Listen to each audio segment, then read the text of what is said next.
What is good, YouTube? Quinn Wade coming to y'all with that summer league analysis again, live on Analysis Player. I'm going live on there on YouTube exclusively.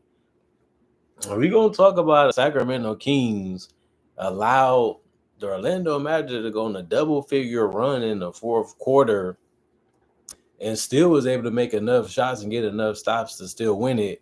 They cashed their free throws. They made the right pass. They made the right play, and they was able to score the basketball. They was able to make sure the Kings, you know, they had a chance to lose this one, but they figured out enough to be able to pull it out by 3. If you don't know, then the Kings won this game 84-81. They led the first quarter by 9 because they won it 21-12. Then it was 21-21 in the second quarter, but the Kings had the lead in the first quarter, so they continued to win at that point. Then the Magic finally won the quarter, which was the third. They won that one 21-17, but they also was able to win the fourth quarter 27-25, making it a close contested game where the Kings ended up having to slow it down a little bit and make some quick decisions with the basketball. And that was enough to be able to get them over the top of the Orlando Magic, which we're going to start with. Kyler Kelly, 23 minutes, 1 of 4 from the field, 2 points, 10 rebounds, one of them offensive with a steal, 2 turnovers, and 5 personal fouls, a minus 12 and plus minus for him in 23 minutes. Rebounding was the main thing he brought to the table in this game. Didn't get a lot of opportunities, but also didn't make enough of them either. But he was fine with that. He just kept going out there doing what he felt the best way to help his team. And can't really complain about that. If you're the Magic, the problem was just getting too much foul trouble. Noah Pinda, 26 minutes, 4-9 from the field, 0-3 from the three-point line. He finished with 8 points, 3 rebounds, 4 assists, 2 steals, 2 turnovers, 2 personal fouls, a +4 and plus minus. If he make his threes, this could have been a better game for him. I like a lot of the things he was trying to do and he was going for, even on the defensive end. But the playmaking was probably the best thing he did tonight. The scoring was here or there, but it also wasn't a terrible night either. But he didn't even get to the free throw line either. But we'll see what he tries to do in the next game. Tristan Da Silva jump shot was on hit mode. 28 minutes, 8 of 15 from the field, 2 of 6 from 3, 1 of 2 from the free throw line, 19 points. That was the most points on the Magic tonight. It was impressive. 1 or 2 from the free throw line. He also had 7 rebounds. 1 of was offensive with 5 assists. He had a block, 3 turnovers, 4 personal fouls, and a -7 and plus minus. As long as he has his confidence going in the right direction, he has the size, he has the handle, he has the mentality that's needed to be able to put the ball in the basket. And his jump shot never really been terrible. It's just the 3-point shot comes and goes. Other than that, the man can get to the rim. The guy can finish. He can get out in transition. He can make plays. He showed that in his rookie season with the Magic last year. And we can't forget that. The guy can play. He's a legit NBA player, maybe a starter on a bad team. But on the Magic, he's just a quality player that they have. And he has depth. And I think that this is a good game to show you how much talent he really has. And he looks like a guy that can be a veteran for multiple years. And if he improves his defense, then he can be a 3-and-D guy. He has the length, he has the size, he has the athleticism. He just got to have the care. He just got to have a push to himself to want to be great defensively. And if he does that, he can be a starter in this league. Jace Richardson, 22 minutes, 5 of 8 from the field, 2 of 3 from the three-point line, 2 of 2 of the free throw line, 14 points, 1 rebound, 1 assist, 1 steal, 1 turnover, 4 personal fouls, a +4 and plus minus. Just a good game. Didn't get in the way, was ready to shoot when he had the shot, and was able to do it in a variety of different ways.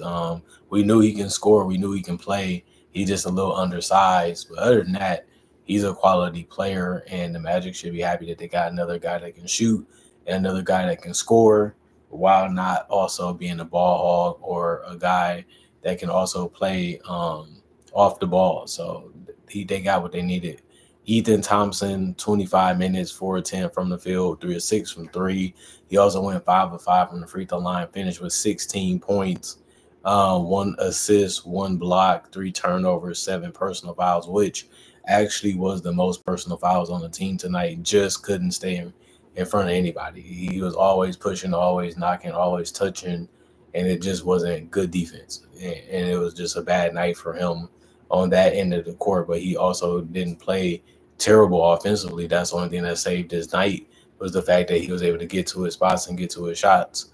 Other than that, you got to factor in defense. It's an okay night for him. Williams, number 51, 15 minutes, 0 2 from the field. It was all 3-point attempts. He had a rebound, a assist, a turnover, a personal foul, and a -1 and plus minus. He finished with 0 points. Didn't really get a lot of chances or a lot of things out there to do for him in the minutes that he was out there. So we don't really know if he's good, if he's bad, he's going to fit how well of a player he is. It's only one game, a small sample size.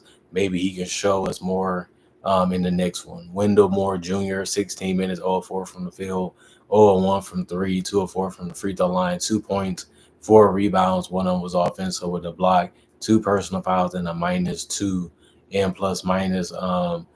If it wasn't for the free throw line, he would never made a shot. But at least he got there, and at least he made a couple. You would like to make all of them because it was only 4 attempts. But other than that, 4 boards and a block. You just want to see him just get a little bit more comfortable, shake off the jitters, and probably have a better offensive game in the next game. Scal still playing in Summer League, man. I remember when I went to Summer League years ago. He was a rookie, and he actually, spent some time with me because I don't really need to tell a story. I don't think y'all care, but I actually met Scal at Summer League, and he's a long, strong, fast dude, and he's been building up his body. He still can hit a shot from the perimeter. He's long enough to be able to get to the rim and finish quickly. And that's what he did tonight. 17 minutes, 5 of 8 from the field, 0 of 2 from three, 4 of 4 from the free throw line, showing you that touch from distance, even though it's mid-range, that's still far away from the basket. At the free throw line, 5 rebounds, one of them was offensive, 1 assist, 2 blocks, 1 turnover, 3 personal fouls, a +9, a plus minus. He finished with 14 points, with the only guy to get double figures off the bench for the Orlando Magic. And it's just a good game. You just want him to hit his shots. He was able to do majority of that, and he was able to rebound a little bit in those minutes that he got, which was still good. And he was able to protect the paint with his length and his quickness. And that's another thing that he was able to bring to the table. And he's still trying to hone all these skills and polish up these skills to be a legitimate player in the NBA, which he hasn't been able to do consistently just yet. Nate Santos, 10 minutes, 0-2 from the field, 0-1 from three, 4 rebounds, 1 assist, 1 turnover, 1 personal foul, -1 and plus minus. He didn't score a point because he didn't get to the free throw line, and he missed his threes in his other shot. So he got the boards, but he also got the assists. And that was really a wrap for his night. He's another guy that only played 10 minutes. Don't want to judge him too hard over one game because he didn't really get enough and do enough when it comes to shots. So can't really go hard on him yet. Jalen, number 40, 18 minutes, 2 of 6 from the field, 2 of 5 from three, 1 assist, a -7 and plus minus. He ended up getting 6 points. And that was a okay night for him. Didn't shoot the ball bad. Was able to knock down his threes. Missed his other shot that wasn't a three. And that was the end of his night. It was an okay performance. The rest of the guys did not play. Coach's decision, and it was a whole lot of people. But 29 of 68, 42% from the field, 9 of 29, 31% from three, 14 of 17, 82% from the free throw line, 35 rebounds, 15 assists, 4 steals, 5 blocks, 14 turnovers, and 29 personal fouls. And then the team that won, they was winning, and they had a lot of things that was working for them in that first quarter.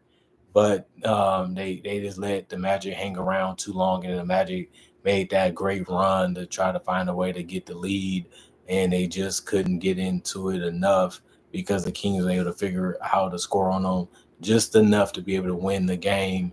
And it be like that. You find some things that's working. Guys start making shots and making plays. Next thing you know, you feel like you got a chance to actually win it. But the other teams that this stuff still works. The things we've been doing, so y'all still works, and we're going to continue to see if y'all can try to stop that enough to win the game. And the Magic just couldn't do that. Isaac Jones, 27 minutes, 2 of 3 from the field, 7 of 9 from the free throw line. He did get in double figures with 11. He also had 6 rebounds, with 3 of them being offensive, with 3 assists, 2 steals, and a block, 4 turnovers, 4 personal fouls, and a -2 and plus minus. A good game. He didn't take a ton of field goals, but he did get to that free throw line a whole lot tonight. Points is points, and he didn't leave too much on the table by missing 2 of them. And he also did, get some stops for this team, and that's what you like him to be able to do. But other than that, the turnovers was probably his biggest detriment tonight, and that's something that he has to try to find a way to correct. You don't want to turn over the ball too much. And Renault was balling. The guy was making threes. The guy was making great passes. The guy was rebounding well, and he was able to score in a variety of different ways. 2 of 2 from the free throw line, 2 of 5 from 3, 6 of 11 from the field. He had 6 rebounds, 3 of them was offensive with 2 assists and the steal, 2 personal fouls. He was a +5 and plus minus.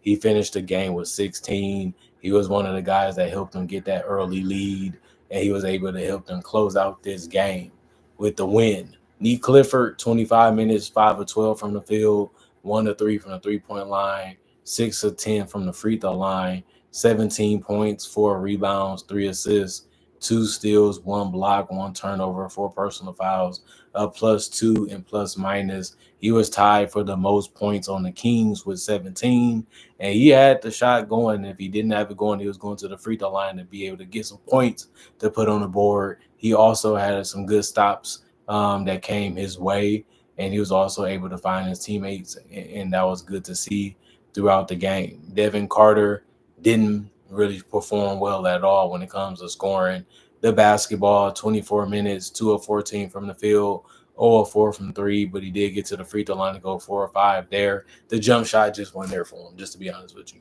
He couldn't really get to the paint and finish the way he needed to, but the jump shot wasn't there either. And it sucks, but Devin Carter is a project. We knew it was going to take him a while to be able to figure out how to score in this league, to figure out how to translate this game into this league, especially as a point guard. But he's still figuring it out, and that's the purpose of summer league anyway, to help him grow a little bit faster before the training camp and the preseason starts. But 3 boards, 2 assists, 2 steals, a block, a turnover, 3 personal fouls to round up his day, a +1 and plus minus 8 points. Mason Jones, 32 minutes, 5 of 10 from the field, 3 of 7 from 3, 4 of 6 from the free throw line, 17 points, 5 assists, 5 rebounds. One of them was offensive with 2 steals, a turnover, 3 personal fouls, a +2 and plus minus. He finished with 17. Good shot selection, good handle to be able to get to the free throw line consistently, and was able to knock down those threes, which was much needed. And it ended up helping them score 17 tonight, and it helped them win this game. Daquan Plowden, 15 minutes, 2 of 6 from the field, 2 of 4 from 3, 4 rebounds, 1 personal foul, +1 and plus minus 6 points. He's a good player. It was good to see his 3 ball falling. It was good to see him rebounding still in the minutes that he played. Just a good performance from him. Isaiah Crawford, 15 minutes, 1 of 2 from the field, 1 of 1 from 3, 6 rebounds. One of them was offensive with an assist, a block, a turnover, a personal foul, a +3 and plus minus with 3 points. Didn't do too much, didn't do too little. I like the rebounding. He was able to do that at a really high level off the bench. And he still was able to make a shot, and he was able to make that 3. That was a shot that he ended up getting to go down. We'll see if he can get more shots and more attempts to see what he can really do offensively. But other than that, he didn't do a bad game. Dylan Carwell, 10 minutes. He was 0-1 from the field. He did go with 2 personal fouls by the end of the game, and that was it, besides being a -4 since he missed that shot, and that was it. He finished with 0 points. Isaiah Stevens, 16 minutes, 1 of 6 from the field, 0 of 2 from 3, 1 rebound, 1 assist, 1 steal, -4 and plus minus. He finished with 2 points. The man couldn't really make a shot, unfortunately for him. But at the end of the day, it'd be like that, and it just won his night. And Kinsley, 10 minutes, 2 or 2 from the field, 1 rebound, 2 steals, a plus 11 and plus minus, and he ended up having 4 points, which was actually the second most points off the bench. Not a crazy night from the bench, but not a terrible night either. Other than that, the rest of the guys did not play. Coach's decision: 26 of 67, 38% from the field. They lost that battle. 9 of 26, 34%. They won that one. 23 of 32, 71% from the free throw line. They shot way more free throws than the Magic. Um, that was one of the biggest reasons why they was able to score, but the Magic did shoot the better percentage. 36 rebounds, they won that one by 1. 17 assists, they won that one by 2. 12 steals, they really outperformed them there. 8 more and 4 blocks. They ended up losing that one by 1. 8 turnovers, they ended up winning that one. And then 20 personal fouls, they ended up committing less. So just a really sound game from the Sacramento Kings. You know, they did a lot of things right. They played the game the right way. They didn't force anything. They didn't rush anything. And they was able to get good, clean looks throughout the game. They fumbled it a little bit, but they was able to pick it back up and just find a way to make plays at the end of the game, just enough to hang on to the win. And like I said, the Magic, they came in, throw some punches. They did, and especially in that fourth quarter, it looked like they had all the momentum. It looked like it was going to go in their way, and it was going in their way for a lot of it. But the Magic, they just couldn't stop the Kings' offense. They just couldn't stop it enough when it mattered most, and that was the reason why they was the team that lost tonight. It sucks. It's hard to digest that. We had everything clicking. We had everything going the way we needed it to, and we still found a way to lose the game. But it just shows you how hard it is to win. You know, if you can go on a double-digit run, and then they only really scored 2 points to end that run, and then they just was able to live at the free throw line. It sucks to get that close to victory and ended up losing it, especially when you're playing your best basketball when it matters the most. And that's what it's all about. But, you know, the Kings that we can play are good enough basketball at the end to show you that you still got to make sure you can score on your end when it matters. They had got hot, but they didn't get hot enough to be able to finish the game. And the Kings that we play good enough, we know what works. We're going to continue to do that. And that's enough for us to win the game. It can be that way sometimes, as crazy as that may seem, but it happens a lot in the league, and it's going to continue to happen in summer league. And one thing I will say too, this was a low scoring game. This wasn't a highly efficient game, but it was showing you how hard it really is to perform at a high level when it comes to basketball with the best athletes and some good, strong people and some good guys with length. It's hard to create shots. It's hard to get to your shots. It's hard to knock them down in general in this game. And we've seen a lot of that tonight in general, but we also seen a lot of that in this game. Other than that, comment, like, subscribe, share, hit the notification bell for more analysis. And if you're new to the channel, do conversation video just like this and different variety of NBA only content. I also do breakdown of real footage of legends, current legends, rookies, and also future stars. I also do mock draft and draft coverage too. So if you love that type of content, this is the channel for you. I guarantee it. And I got over 3,000 videos already on my channel to show you that you is going to love this channel if you love the game of basketball. Not only that, I upload every single day. So if you love content, you can't get enough of it, and you like the entertainment side of it too, this is a channel that you're going to love for that reason, because you're going to get one every day, and it's due to you. Because that's a 50-50 reason why the channel is still around, because I love making content, and you guys love the content that I make. And that's the reason why this channel has been so successful for so many years.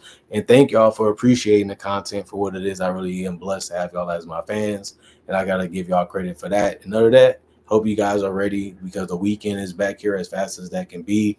Hopefully you guys are ready to knock out that last couple of hours.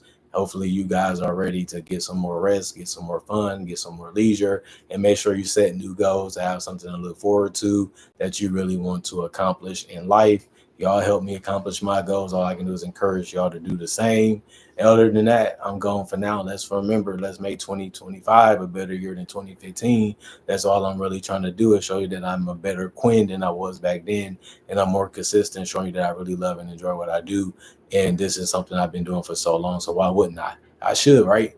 And that's the thing I do. So let me go and put that out. Other than that, I'm going to see you guys in the next video. And I will see y'all later today also with more free agency news. And also, I will see y'all with more summer league content.